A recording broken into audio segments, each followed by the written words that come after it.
Hey everyone, welcome back to my channel. Summer specials చేసుకుంటున్నాం కదా. ఇదైతే చిగురు పప్పు అంటారు కదా, అదే చేస్తున్నానండి. దీనికి 1 గ్లాస్ కందిపప్పు తీసుకొని ఒకసారి వాష్ చేసి పెట్టుకోవాలి. తర్వాత దానికి తగినన్ని వాటర్ వేసుకోవాలి.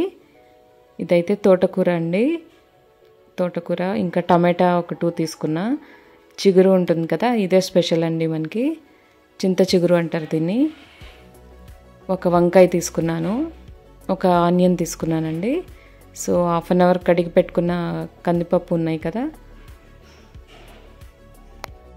ఈ కందిపప్పులో ఇప్పుడు పసుపు వేసుకోవాలి. కొంచెం 1/2 స్పూన్ పసుపు, తర్వాత వంకాయలు, ఆనియన్స్, గోంగూర తప్ప ఏ ఆకుకూరైనా వేసుకోవచ్చు. తోటకూర కానీ లేదంటే ఆకుకూర ఏదైనా వేసుకోవచ్చు అండి. ఒక టమాటా వేసుకుంటున్నాను, చిగురు, ఇంకా 2 స్పూన్స్ కారం పొడి కూడా వేసుకోవాలి. ఇవి అన్నీ వేసుకున్న తర్వాత కుక్కర్ మూత పెట్టేసి 3 to 4 విజిల్స్ రావాలండి.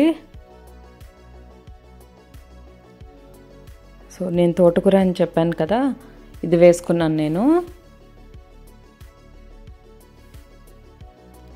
ఇదే కాకుండా కొంచెం మెంతికూర వేసుకోవచ్చు, ఇంకా పాలకూర అలా ఏదైనా వేసుకోవచ్చు అండి. ఇదైతే చింత చిగురు ఇలా ఉంటుంది.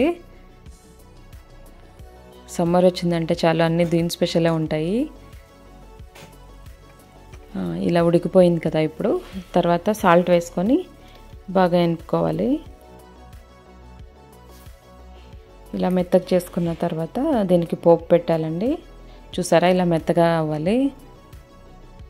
ఇప్పుడైతే పోపు పెట్టుకుందాము. బాణలి పెట్టుకొని ఆయిల్ వేసుకొని ఒక 2 స్పూన్స్ ఆయిల్, ఆవాలు 1 స్పూను, జీలకర్ర 1/2 స్పూన్, తర్వాత వెల్లుల్లిపాయలు ఇలా రెబ్బలు రెడీ చేసి పెట్టుకోవాలండి.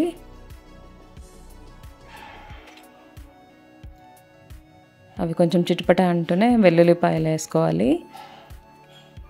అవి కూడా రోస్ట్ అయిన తర్వాత కొంచెం ఇంగువ వేసుకొని చివరిలో కొత్తిమీర కరివేపాకు వేసుకొని స్టవ్ ఆఫ్ చేసుకోవాలి. అంతే, ఎంతో టేస్టీగా ఉన్న చింత చిగురు పప్పు రెడీ అయిపోయింది. Thank you for watching.